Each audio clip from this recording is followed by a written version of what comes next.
Welcome to kitchen art. સવારમાં જો ચા સાથે આવો ઉપમા મળે તો મજા પડી જાય। જો તમારાથી પણ ઉપમા ચીકણો અથવા તો ડ્રાય બનતો હોય તો આ વિડીયો ખાસ જોજો। તો આજે ઉપમા આપણે સ્પેશિયલ ચટણી સાથે પરફેક્ટ માપ સાથે એકદમ પોચો અને છૂટછૂટો ઉપમા ઘરે બનાવતા શીખીશું। રેસીપી સારી લાગે તો લાઈક અને શેર કરજો। મારી ચેનલ ઉપર નવા હોય અને મારી ચેનલને હજુ સબસ્ક્રાઈબ ન કરેલ હોય તો સબસ્ક્રાઈબ કરી બાજુનું બેલ બટન દબાવવાનું ભૂલશો નહીં, જેથી કરીને તમને મારા નવા વિડીયોનું નોટિફિકેશન મળતું રહે।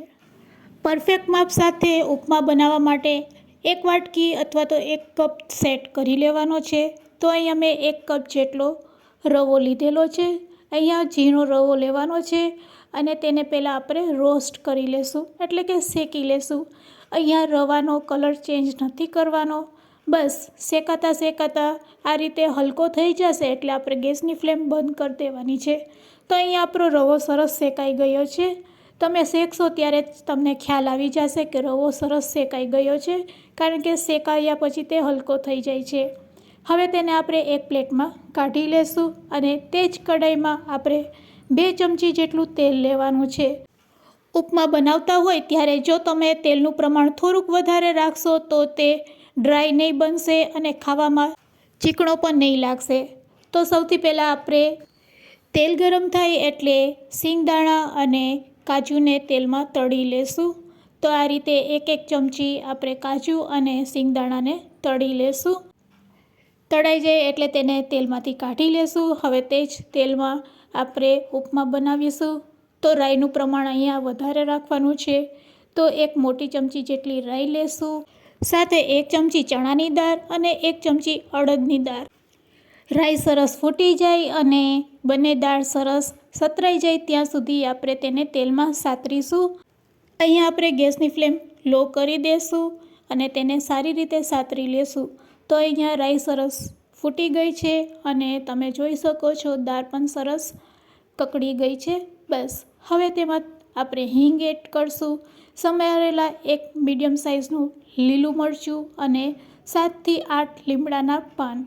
હવે આપણે થોડાક વેજીટેબલ્સ એડ કરવાના છે। તો સૌથી પહેલાં 1 મીડિયમ સાઇઝની ડુંગળી ચોપ કરેલી, સાથે 1 કે 2 ચમચી સમારેલું ગાજર, ફણસી હોય તો તે નાખી શકો છો।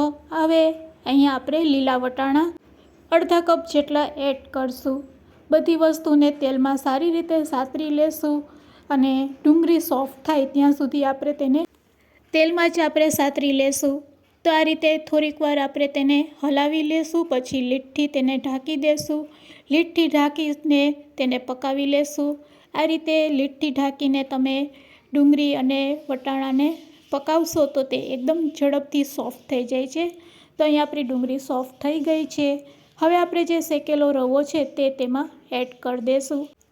તો જ્યારે પણ તમારે ઉપમા બનાવવો હોય તો રવાને હંમેશા પહેલાં શેકી લેવાનો, જેથી કરીને ઉપમા એકદમ સરસ છૂટછૂટો અને પોચો બનશે અને ખાવામાં જરા પણ ચીકણો નહીં લાગશે, ના તો ડ્રાય બનશે।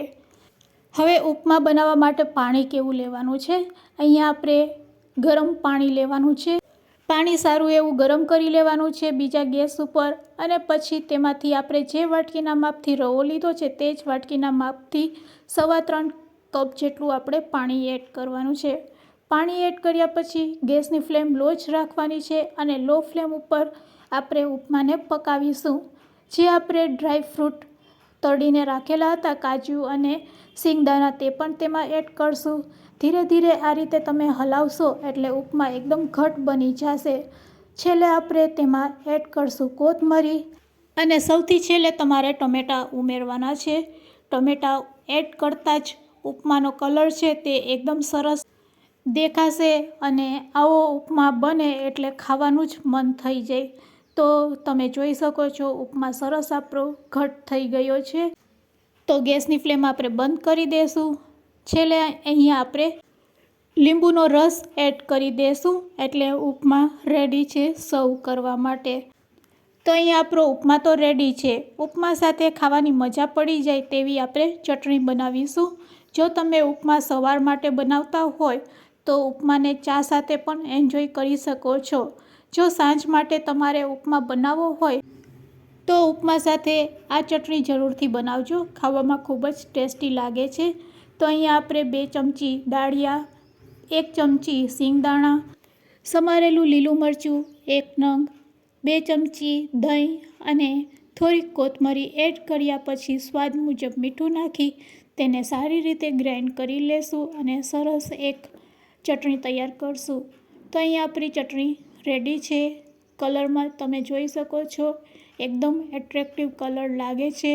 બસ હવે આપણે ઉપમાને સર્વ કરીશું.